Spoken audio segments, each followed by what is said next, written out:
So,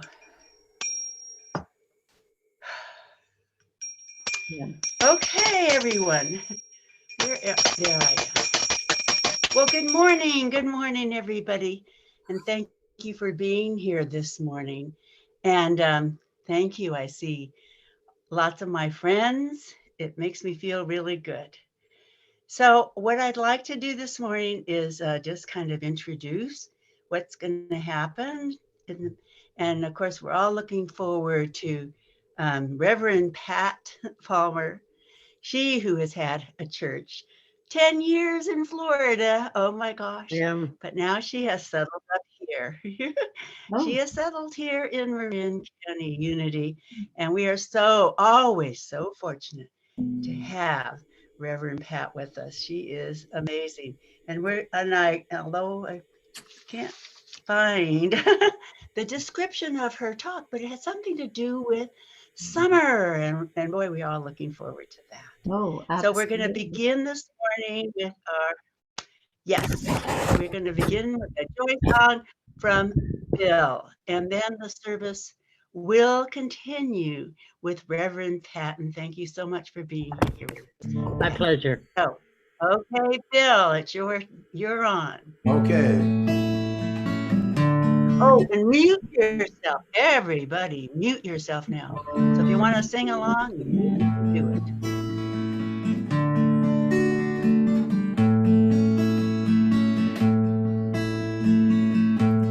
Across the morning sky, all the birds are leaving. How can they know it's time for them to go before the winter fire? We'll still be dreaming. I do not count the time. Who knows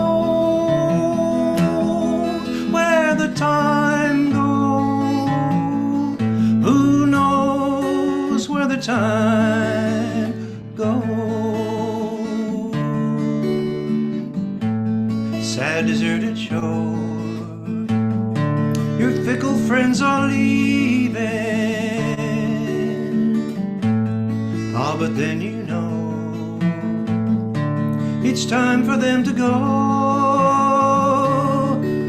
But I will still be here.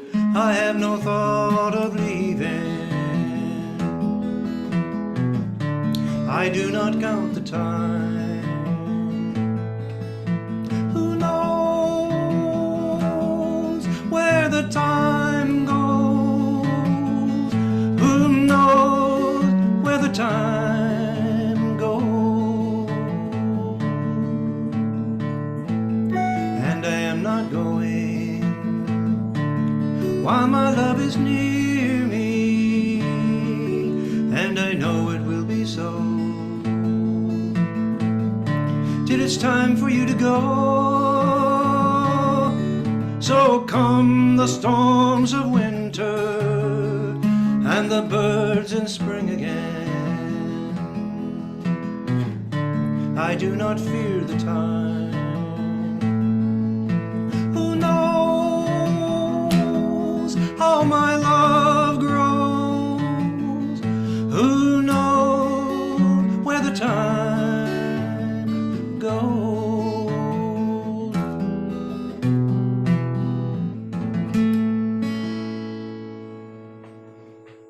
Thank you, Bill. It was so beautiful. Who knows where the time goes? Well, I'm so happy to do my part in welcoming everyone today. And I'd like to begin by lighting our Christ candle. It's always such a wonderful beginning for my day to gather together with like-minded people with our focus on the one mind of God and our existence in that presence. So that's what we're doing here together today. And as I light this candle, for all of us, we share the light. And I remember hearing that one of the ancient teachers from the past said that if the only prayer we ever say is thank you, that is enough.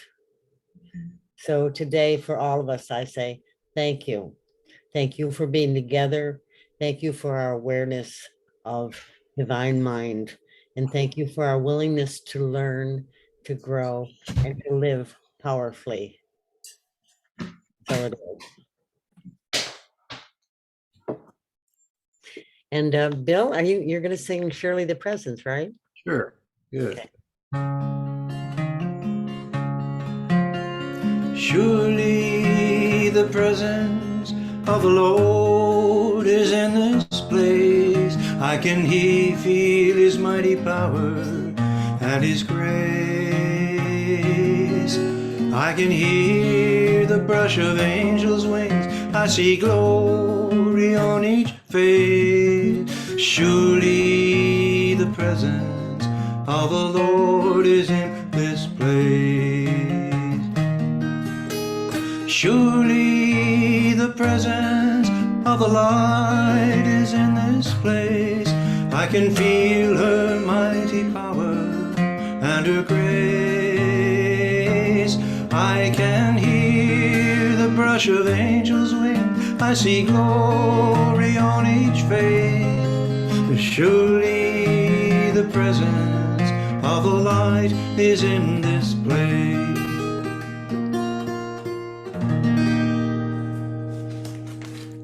And the Lord's Prayer will be here.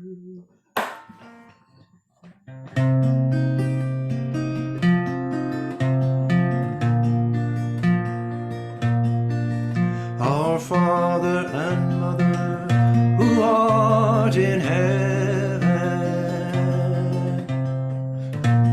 hallowed be thy name. Thy kingdom come, thy will be done on earth as it is in heaven. Give us this day our daily bread, and forgive us our debt as we forgive our debtors. And leave us not in temptation, but deliver us from error. For thine is the kingdom and the power and the glory forever.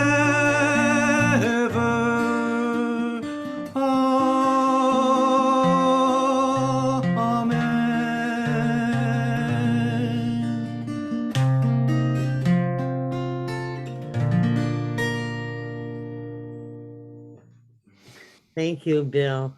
Mhm. I'll forever connect this church with those two songs. You're the only person I know that sings them. That's the only time I get to hear them. Really? Your voice is so beautiful. Thank you. Thank you. Thank you. Well, something came into my inbox yesterday that I thought really fit well with today's topic. So I'd like to take a couple of minutes and share that. Comes from a person online who I have never met her, but she sometimes sends out inspiring ideas. And so it'll take a minute or two. So I'd like to just read it, and then I invite you to close your eyes if you like. Okay. Maybe take a deep breath. This is your higher self.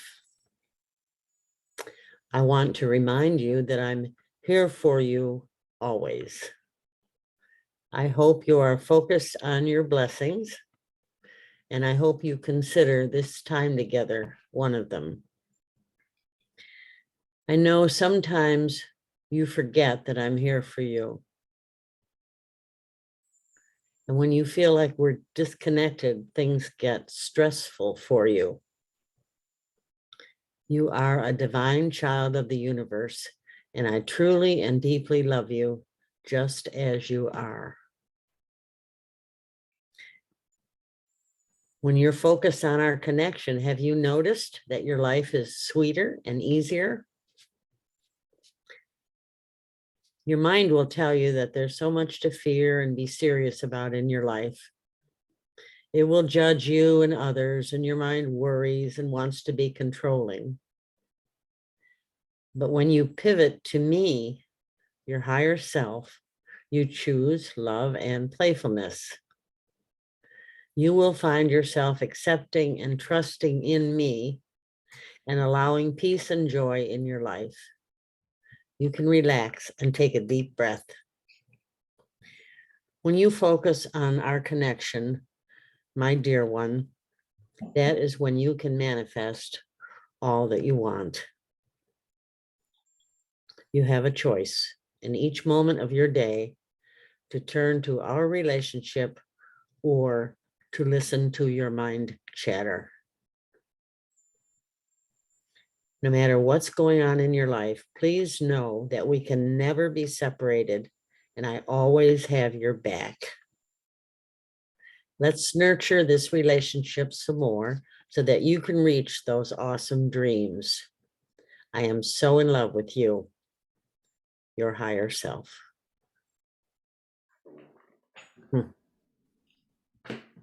That's so much in line with the topic for today, easy living. So Bill, you're going to sing another song for us, One right? more song, I think it'll fit in just fine. Good. Okay, here we go.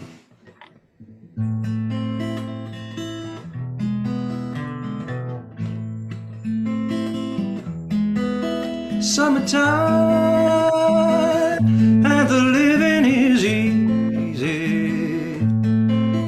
Fish are jumping and the cotton is high. While your daddy's rich and your ma is good looking. So hush, little baby, don't you cry. One of these mornings, you gonna rise up singing. Then you spread your wings and you take to the sky. But until that morning, there ain't nothing can harm you. With Daddy and Mammy standing by. Summertime, summertime, summertime, and the living is easy. Fish are jumping, and the cotton is oh so high. Oh, your daddy's rich, and your ma is good looking. So hush, little baby, don't you cry. So hush, little baby, don't you cry.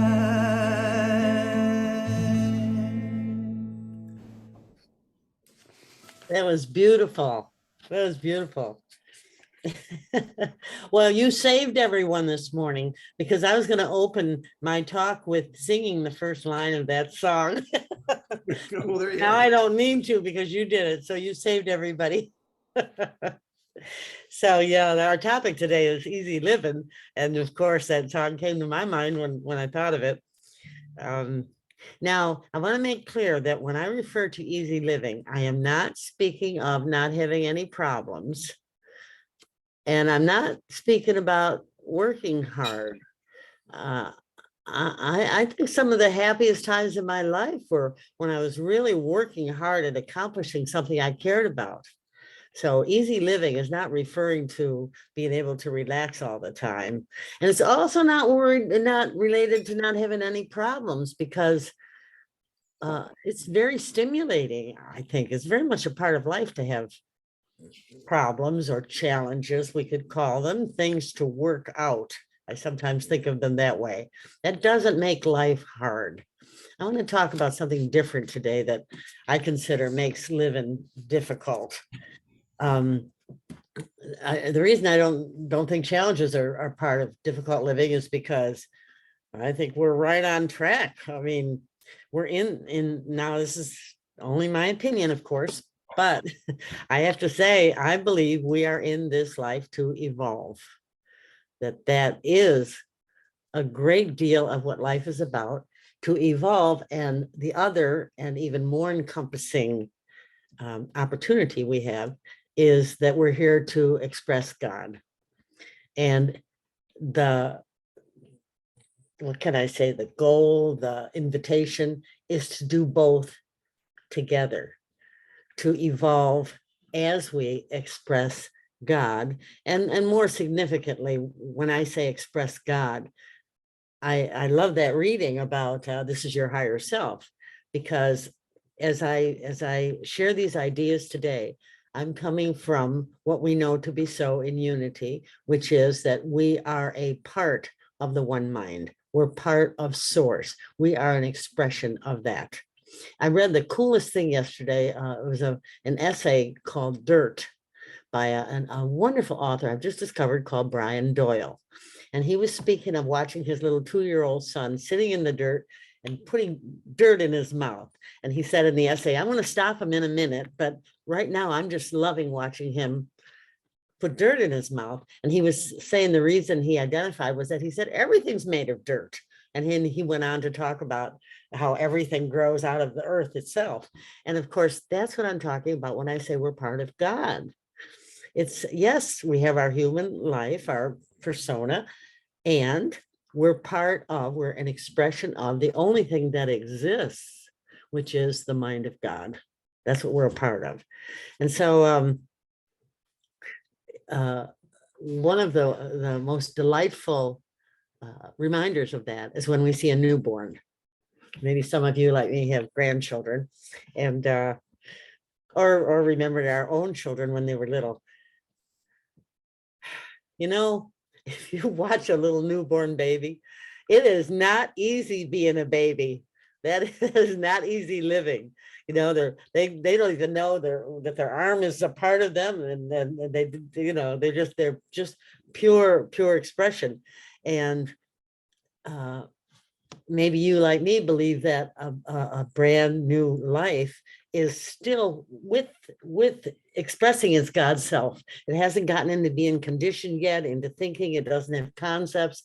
It, boy or girl, doesn't have any sense of this human life. So it's still God, like the first shoot coming up, green shoot out of the dirt. You know, it's still coming up. We're still coming from that total God space. We're totally in the present when we're a baby.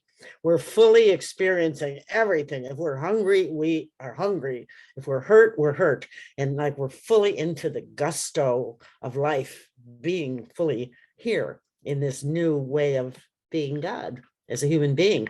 And we certainly are very much into learning and meeting challenges and figuring things out. But we're not here to stay in that state. And it's, you know, it's hard when somebody's born without the ability to advance with their intelligence and learning. And that's what most of us are here to do, is to progress and to have an interplay. I call it an interplay. Our God self and our human conditioned self are kind of playing or having an interplay as we navigate the conditions of life. So each one of us appears to be a unique being. Actually, we're all part of that same flow of God expressing. But the challenge and what we're here to do is to incorporate our particular life situation to be in the flow of our real, full spirit being. And whether we're born into a family in the ghetto or a family in a tribe that doesn't have much access to food, whether we're born in a healthy body or a disabled body, however, whatever situation we come into, whatever family, that's our platform. That's our platform to use as we navigate learning how to live the human experience in our God self. And I know that I have a nephew I might have mentioned before that never been able to talk or eat or move, hardly move. He can move his arms a little bit, but his mom feeds him. And he's in his 20s. And that's his human experience. Who knows what's going on inside of him? Because he can't express it. But that's the outward appearance of his human life. So, we compare that with somebody who has born with the proverbial silver spoon in their mouth, to a family that has everything and doesn't have challenges of how to move or how to get enough money. And who's to say that one human experience is more holy than another? Who's to say? We don't know. Our task, our challenge is to flow with whatever situation we've come into, whatever kind of conditioning we have as we're brought up by our parents. So the way I like to look at it is, what do we have to work with here? So that's our task, right? To live in the highest way, to express God in the highest way, given what we have to work with. So in order to get to easy living, I kind of equate easy living with happiness. I've seen, you have too, so many people that don't have much, and they can be so happy, as can people who have a lot. So what we have or what we're doing is not the cause of easy living. It's the level of our happiness and our peace and our joy in whatever situation we're in. That's what the invitation is. And so today here I am talking about how to have easy living, but and it's kind of audacious to even talk about that. There are thousands, maybe millions of sources of advice and coaching and formulas for how to live in a good way, from coaching to teaching to different spiritual beliefs. There is no lack of guidance about how to live in the best way, how to have easy living. But I'm just coming from my perspective, which is, like I said, what do we have to work with? What do we have to work with here? And for me, I identify one thing that is more important than anything else, is our greatest avenue, our greatest tool for easy living, and that is awareness of and identification with our true self, the part of us that is like that brand newborn baby we once were, that is still in the flow of being the one mind that exists, because that's all that really exists.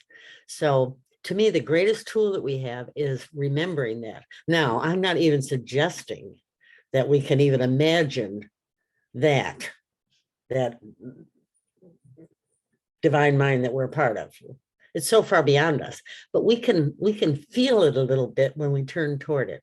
Sometimes we can feel it a lot. And sometimes when we're not even turning toward it, we still feel it because it makes itself known above and beyond whatever we're going through in our human self, right? So little by little, human beings are getting that. And I just started a book that I read probably 20 years ago, but I'm loving it all over again, called Clan of the Cave Bear. Remember, have you heard of that book? Yeah, it's about the experiences of Neanderthals, I think. I'm not quite sure exactly what time period it is, but the awareness of God, they don't call it God because they don't really have too much speech yet, but awareness of the spirits, they refer to it as spirit, is everything. It's in everything. It totally governs their life, which way they turn, where they build their shelter, what they gather for food. Everything is determined by what the signals they're receiving from spirit. So when I say that human beings are little by little getting that, maybe I'm not speaking correctly, because back in the beginning, it might have been a lot more accepted and known than it is now, because we're so busy with all the accoutrements of life, all the things there are to do and ways to be, that we may be quite distracted from knowing that we're living as a spiritual self, being this human for a little while. But I do think that we're making progress because, for example, the findings of quantum physics, that we are all one, that everything truly is all one. There is no division between anything. It's a continual flow of energy showing up in different forms, one energy expressing in different forms with no separation between them. And that, coupled with the other totally accepted now research indicating that there is really no material world, that is how our five senses perceive the energy that is God, really kind of can invite us to be even more aware of that one mind of which we're all a part. So I do believe that we're getting that little by little. Maybe I should just speak for myself. I'm getting it little by little. The more I learn and the more I grow, and the more connection that I have with my deeper self, the more often I remember it. So how do we get to partake of, I don't think I've ever used that word partake, partake of that knowing, that awareness. And more importantly, how do we get to use it in creating easy living for ourselves? I'd like to just identify a few components of ways we can, I like to think of the word leverage, how we can leverage what we do have at our disposal, how we can leverage that for easy living. And when I talk about leveraging it, what I mean is experiencing that one mind of God of which we are an aspect. One of the things that we can do is find ways to be reminded of that. And there are a couple of activities that you know of and practice that we can do, which kind of convinces us and lets us enjoy the connection with our God self. And one of that is meditation, of course. And there's no particular formula for meditation.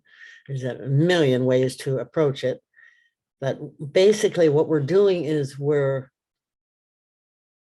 moving into spaciousness by letting go of thinking or letting go of any other activity and just being still in such a way that nothing is filling the space of our mind.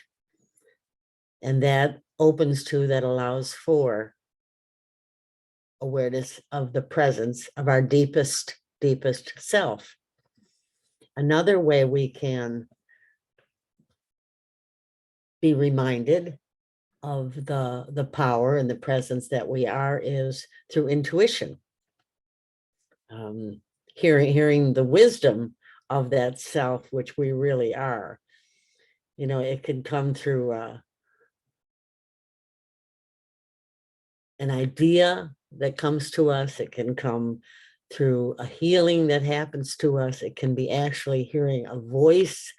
And for many people, it's things like an out-of-body experience or a near-death experience, or hearing from a loved one that has gone on. All those different things are ways that our usual way of doing things gets interrupted by the interaction with our spiritual self. And, you know, if we were in a class, this would be the time when we would all say, okay, let's each give an example. But I guess we're not doing that today, so I get to give the examples. So I'll just say there's been so many, but I'll just give a couple examples, which I might have mentioned before. One is when I was just waking up spiritually and actually just learning how to meditate. And I lived in Florida in St. Augustine, and I was sitting by the water. I probably already shared this with you because I've spoken before here. But I was just sitting by the water and I was just looking actually at the waves, and not the big waves out there, but just the little ripplets that were just coming into the shore and the colored stones underneath them. I was just looking at them. I wasn't thinking anything. I think I was just appreciating them or something. You know how when you look deeply at something and you don't think anything, you're just with it. And all of a sudden, see, I didn't know anything about ministry or unity or anything. I was just learning how to meditate. And it was like a voice that came into my head, into myself, my human self, and it said, everything is all one. It's all connected. I thought, whoa, this was a brand new idea to me at the time. I didn't even really know what it was referring to, but it really got my attention because it certainly didn't come from my conditioned human experience. So that's just one example. There have been many, and I'm sure all of you have had many. It's like you feel like saying, thank you for letting me see this. Synchronicities are to me so special because they're like that. I'm going to tell you a personal one that just happened this morning. So a lot of times I prepare for my Zoom talks by when I wake up, I'm in bed and I'm petting my cat and I think what ideas I'd like to talk about today. And sometimes I use my voice recorder just to record ideas so that later on when I'm giving this talk, I can remember what I had thought about. So I'm doing that, and all of a sudden I get a text from my daughter in North Carolina. And we talk sometimes, she's quite busy, so we don't connect every day for sure. But she texted me, and I could read it to you, but I think I remember. She texted me and she was saying, this was a first. This is really a first from her. She was saying, Mom, could you please tell me what teachers or resources I might use to learn more about the mind of God? I know, I was floored because here I am talking about that very thing into my voice recorder and she's asking me that question. So I texted her back and I said, I'm in the middle of something. I'll get back to you later on it because I do have some ideas.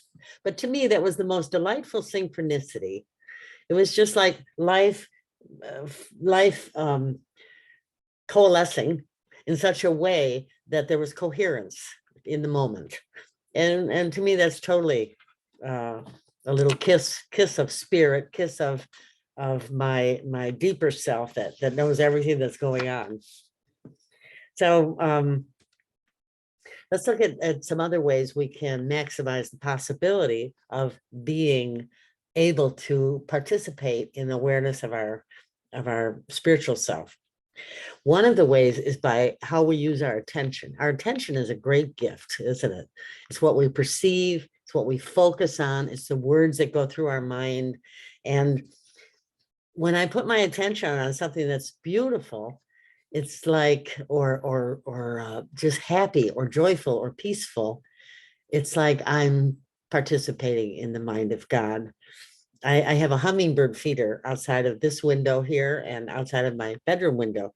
And looking at that or looking at the blowing of the trees just makes me cognizant of the allness of everything. I'll tell you one thing that happened again this morning that was so cool.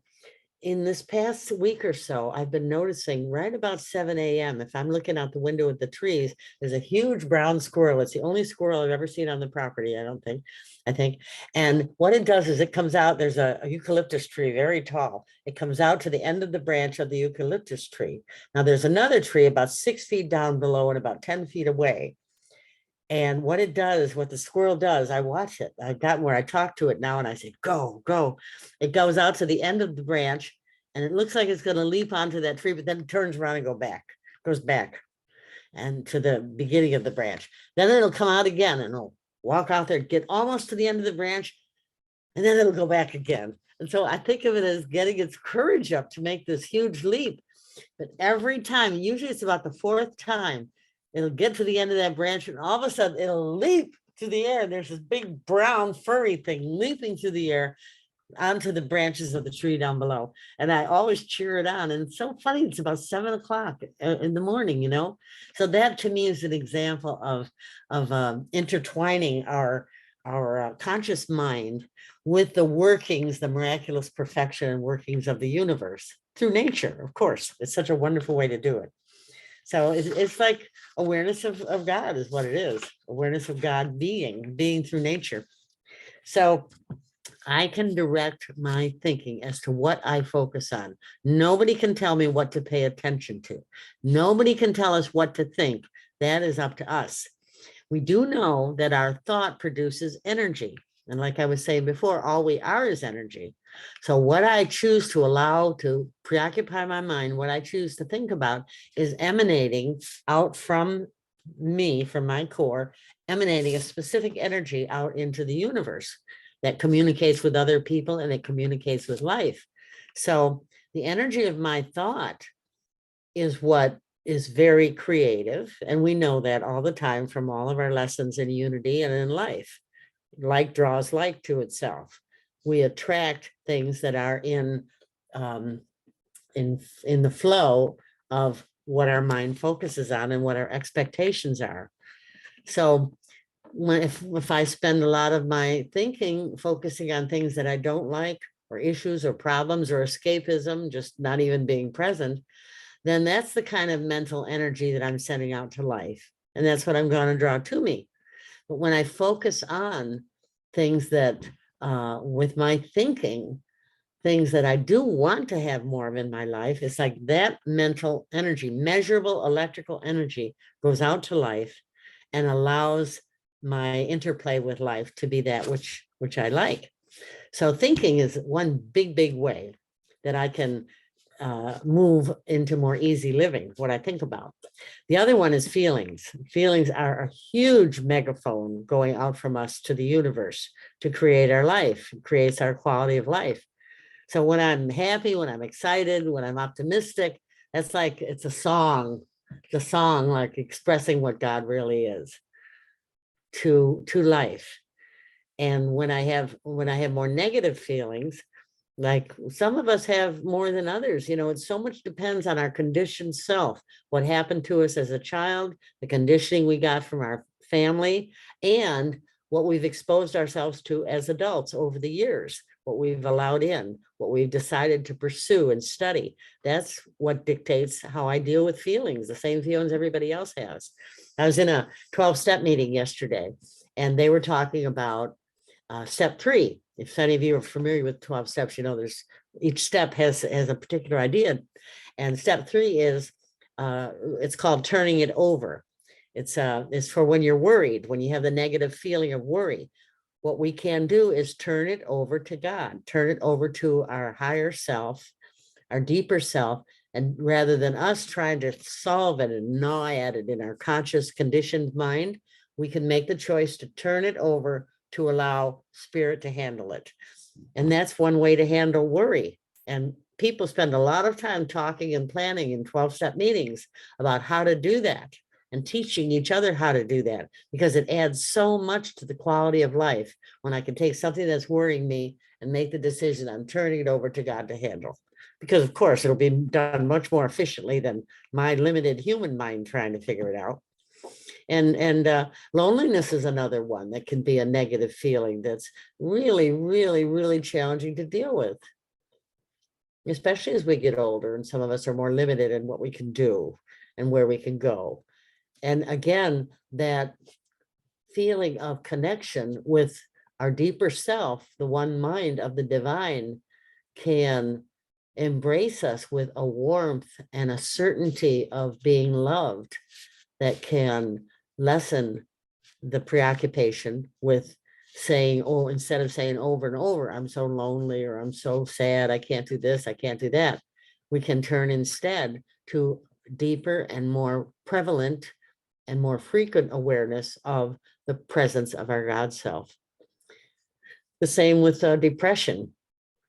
I used to really be kind of overwhelmed by depression sometimes, not ever where I had to take medication, but it would get to me sometimes. And it was the thought occurred to me, I think I must have been in my 40s or 50s, when the thought occurred to me, it always passes. It's temporary. It always passes. And that was a new thought for me. And once I realized that, once I really got it, that it always ended up passing, it allowed me to then hold it much more loosely, much more lightly, and say, oh yeah, okay, I'm feeling depressed, because I would know that it would pass. And I would say, in fact, with all of the negative feelings, whether it be anger or fear or worry, that one of the most powerful tools we have is to not focus on the feeling, to acknowledge the feeling, to know that it's there, not to resist it in any way, not to fight it, not to try to make it end, not to try to make it go away, but rather to acknowledge the feeling, be with the feeling, and know that it'll pass, because it's a temporary state. Like all of the things that happen to us, including life, are temporary states. and our negative feelings are as well. So if we allow them to be present, knowing that they will pass on from us, it makes living so much easier than keeping on talking about, oh, I'm so tired of this depression. I'm so tired of being depressed, or I'm so worried.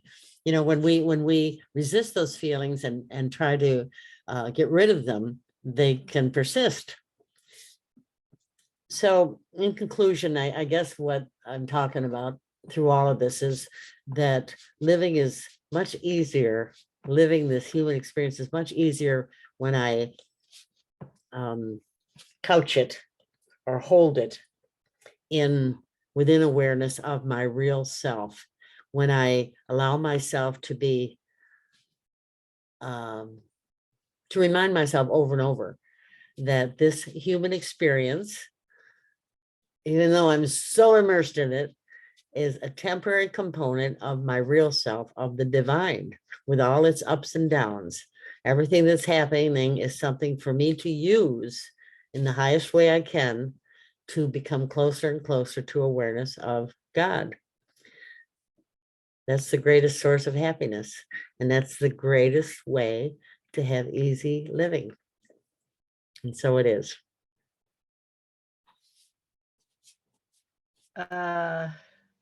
Yeah, well, I loved it. It was great. I can't wait to listen to the YouTube again. I remember something you said, something about the kiss of spirit.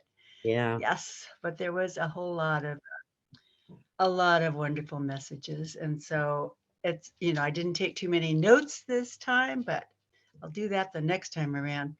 So I would like to let you know, of course, that the newsletter will be filled with some interesting things that are going to be happening in May.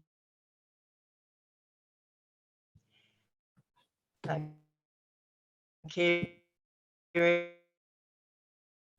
Hillary will be our Mother's Day speaker. Month is something that at Memorial Day service at the church, photo to honor loved ones with Pat in the newsletter, but the end of next month, something very special. We also thank you. You've all been wonderful supporters of Unity, and we're so happy to be able to bring you such wonderful messages as we had today from Reverend Pat. Donations are greatly appreciated.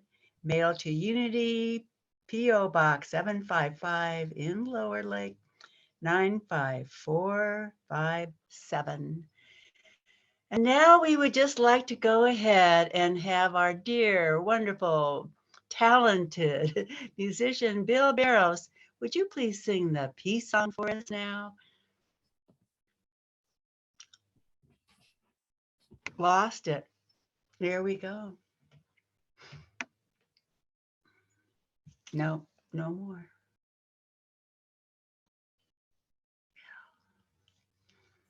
You're muted, Bill. Oh. Did you? Oh, that's it.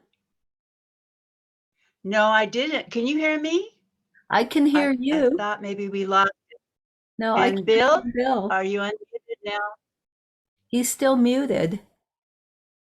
Bill, you're He's muted. Talking.